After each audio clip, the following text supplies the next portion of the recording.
চব্বিশের আন্দোলনে অংশগ্রহণ করা আমি একজন সাধারণ পাবলিক আসছি প্রথম আলো নিয়ে কিছু কথা কইতে।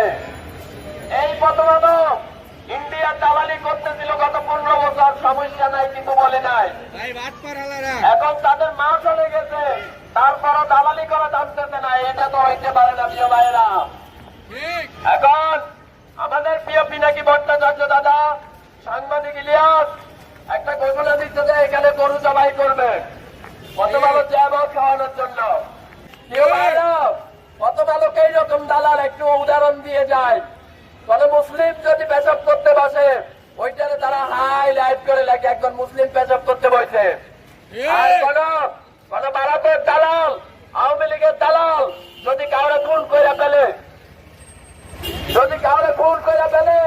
তারপরে ওরা মুখে তালা দিয়ে রাখে। তো এই লোকজন চলতে পারে না ভাই।